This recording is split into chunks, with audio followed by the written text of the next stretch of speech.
ये पब्लिक भी जानना चाहती है कि अखिलेश यादव ने जिन वादों के साथ चुनाव मैदान में उतरा था उसे पूरे किए। आप गूगल पर जाएंगे, सिर्फ डायल करेंगे कि काम बोलता है तो ठीक उसके सामने अखिलेश यादव जी का नाम आ जाएगा। फिर भी पिछले 2 सालों से पार्टी आपकी सत्ता में नहीं रही है, क्या वजह हो सकती है? राष्ट्रीय अध्यक्ष जी बार बार कहते हैं कि समाजवादी होना एक मुश्किल काम है। तो जातीय समीकरण काम आया आपका या फिर विकास कार्य? समाजवादी पार्टी जाति समीकरण पर विश्वास नहीं करती। क्या मलाल रहता है कि हमारी सरकार सत्ता में होती तो मैं अपनी मन मुताबिक अपने क्षेत्र का विकास कर सकता? मोदी और योगी जी सरकार चलाने का काम नहीं करते। विरासत में मिली कामयाबी को यहाँ के विधायक, यहाँ के सांसद अपनी कामयाबी बताते हैं, तो क्या मान लिया जाए कि अभी भी जो आपके पार्टी के लोग हैं वो सिर्फ उन्हीं चीज़ों को बताते हैं जो मुलायम सिंह ने किया, जो अखिलेश यादव ने किया आजमगढ़ के लिए?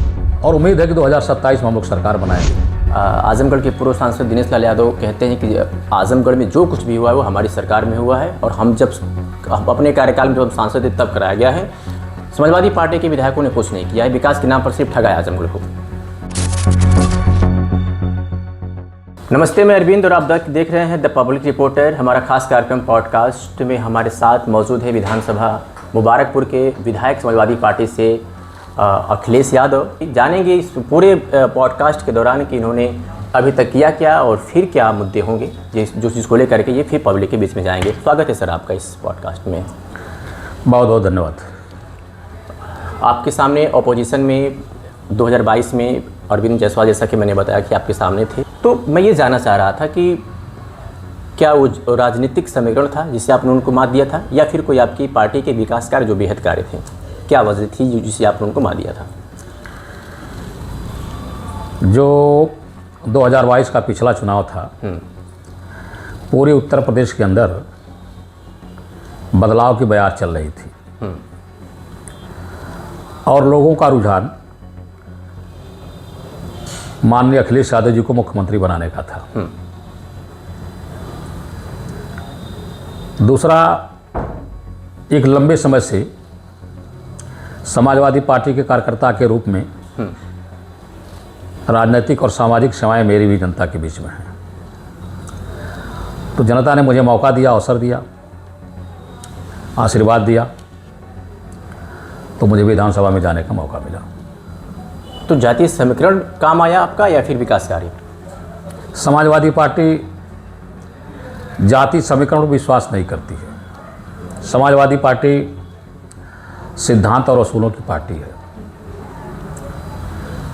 अखिलेश यादव, आप गूगल पर जाएंगे, सिर्फ डायल करेंगे कि काम बोलता है तो ठीक उसके सामने अखिलेश यादव जी का नाम आ जाएगा।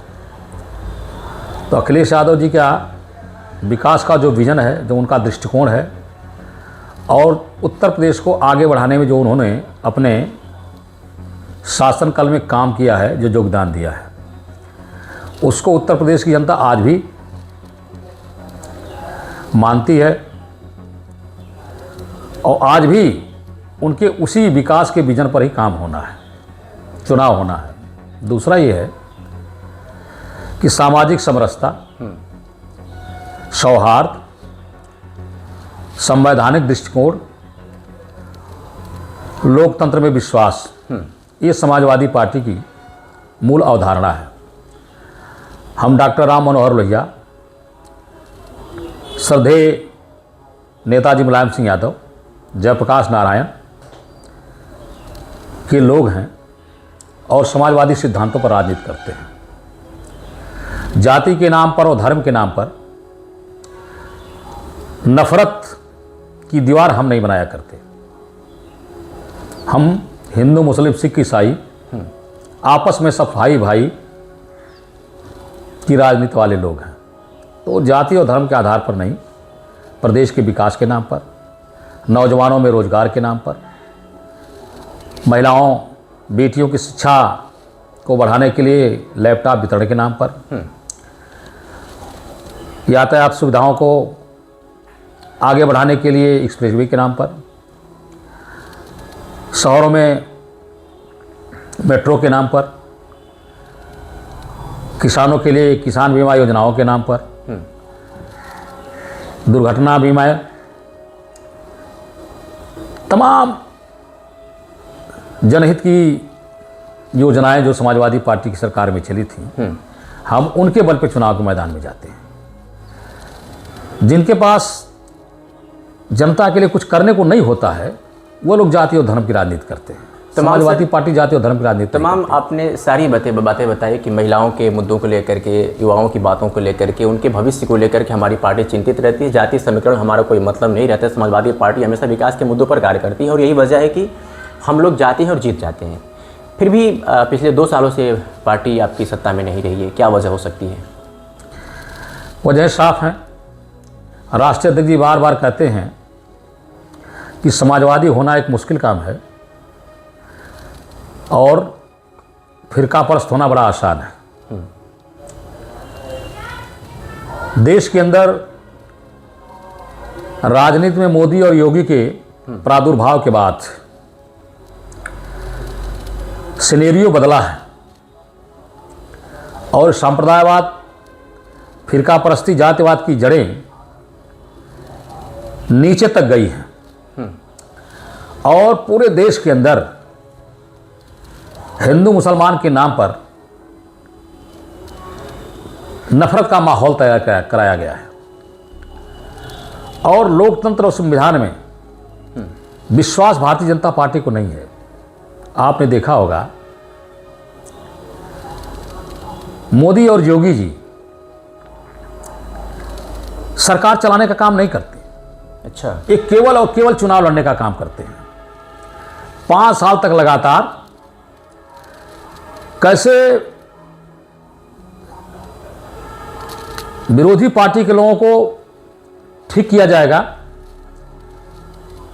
ईडी की रेड डलवा करके, इनकम टैक्स का छापा डलवा करके, फर्जी मुकदमे लगा करके, भ्रष्टाचार का आरोप लगा करके कैसे विरोधियों को पस्त किया जाएगा या भाजपा में शामिल करा दिया जाएगा, इसकी योजनाएं बनती रहती हैं। तो मुश्किल था, लेकिन अगली तैयारी हमारी और बेहतर रहेगी और उम्मीद है कि 2027 में हम लोग सरकार बनाएंगे। मुबारकपुर विधानसभा में जब 2022 का चुनाव हुआ था तो जाहिर सी बात है, आमतौर पे सभी पार्टियां अपने अपने दावों को लेकर के जाती हैं। क्या मैं जान सकता हूं, ये पब्लिक भी जानना चाहती है कि अखिलेश यादव ने जिन वादों के साथ चुनाव मैदान में उतरा था उसे पूरे किए? मैं ये नहीं कर सकता, इसलिए कि लंबे समय के बाद मुझे मौका मिला और मुझसे अपेक्षाएं लोगों को थी। आने वाला समय बताएगा, लेकिन इतना जरूर है कि मैं चीज़ों को भूलने वाला व्यक्ति नहीं हूं और बराबर जनता के बीच में रहता हूं। तो जहां कहीं भी आवश्यकताएं और ज़रूरतें होती हैं पब्लिक की, तो मुझे मिलने में किसी को परेशानी नहीं होती। मैं हमेशा उपलब्ध रहने वाला व्यक्ति हूं। तो जो भी मुझे क्षेत्र के विकास के लिए धन सरकार की तरफ से दिया गया, उसमें मैंने पूरा विकास करने का काम किया है और सारी चीज़ें पारदर्शी रहती हैं। लेकिन मेरे मन की जो योजनाएं थी, जो काम मैं करना चाहता था, वो सरकार बनने के बाद ही संभव है। अच्छा। तो एक बार सरकार बनाने की अपील के साथ और जो सेवाएं मैंने की है लोगों की, उस सेवाओं को आधार बना करके और अखिलेश यादव जी के विचारों को आधार बना करके मैं हूं भी जनता के बीच में और चुनाव के मैदान में भी रहूंगा। अभी आपने कहा कि सरकार बनने के बाद जो हमारी अपेक्षाएं हैं पूरी कर सकता हूं और करवा सकता हूं। क्या मलाल रहता है कि हमारी सरकार सत्ता में होती तो मैं अपनी मन मुताबिक अपने क्षेत्र का विकास कर सकता?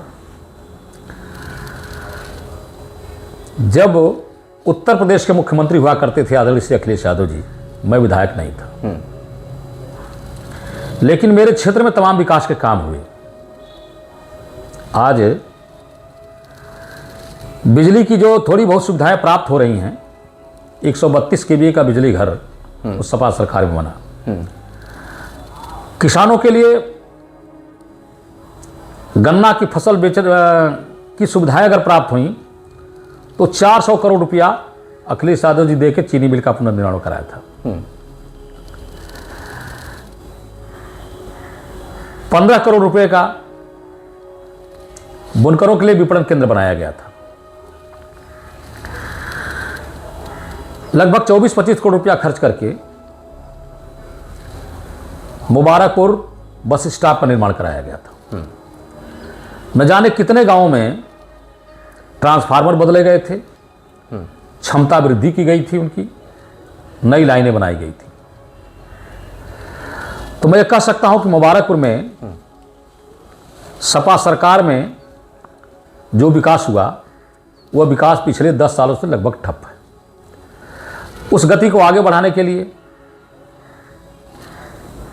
हमारे पास योजनाएं भी हैं, मन भी है, वातावरण और सरकार की आवश्यकता है। तो उम्मीद है 2027 में सरकार मिलेगी और उन योजनाओं पर हम काम कर पाएंगे। अभी आपने कहा कि पिछले 10 सालों से आजमगढ़ का विकास ठप है। विपक्ष कहता है कि विरासत में मिली कामयाबी को यहाँ के विधायक, यहाँ के सांसद अपनी कामयाबी बताते हैं। तो क्या मान लिया जाए कि अभी भी जो आपके पार्टी के लोग हैं वो सिर्फ उन्हीं चीज़ों को बताते हैं जो मुलायम सिंह ने किया, जो अखिलेश यादव ने किया आजमगढ़ के लिए? लोग जानना चाह रहे हैं कि 10 साल में समाजवादी पार्टी के 10 विधानसभा सीटों पे समाजवादी पार्टी के विधायक हैं, 2 सांसद हैं, क्या कह रहे हैं? निश्चित तौर पर उत्तर प्रदेश की विधानसभा में आजमगढ़ जनपद की तरफ से 10 विधायक बैठते हैं और हमारे पास क्षेत्रीय विकास निधि के अतिरिक्त फंड नहीं है। हमारे पास कोई फंड नहीं है। भारतीय जनता पार्टी की सरकार बनने के बाद से तमाम जनहित के योजनाओं को विधानसभा के माध्यम से सरकार के संज्ञान में लाने का प्रयास किया जाता रहता है, लेकिन धन सरकार को देना है। समाजवादी पार्टी के विधायकों को वो सुविधाएं प्राप्त नहीं है जो भारतीय जनता पार्टी के विधायकों को है। हमारे साथ सौतेला व्यवहार किया जाता है सरकार की तरफ से। और जो क्षेत्रीय विकास का पैसा है वो आपको गांव-गांव में दिखाई दे रहा है, सड़क के रूप में, प्रकाश के लिए लाइटों के रूप में, छोटे मोटे पुल पुलिया खड़ंजा के रूप में। तो विकास तो हम कर रहे हैं अपनी सामर्थ्य के अनुसार, लेकिन भरपूर विकास के लिए सरकार की आवश्यकता है और सरकार बनाने के लिए हम लोग मेहनत कर रहे हैं। अभी आपने सड़क पुलिया का जिक्र किया कि क्षेत्रों में विकास हो रहे हैं। आजमगढ़ के पूर्व सांसद दिनेश लाल यादव कहते हैं कि आजमगढ़ में जो कुछ भी हुआ है वो हमारी सरकार में हुआ है और हम अपने कार्यकाल में जब हम सांसद थे तब कराया गया है। समाजवादी पार्टी के विधायकों ने कुछ नहीं किया है, विकास के नाम पर सिर्फ ठगा है आजमगढ़ को।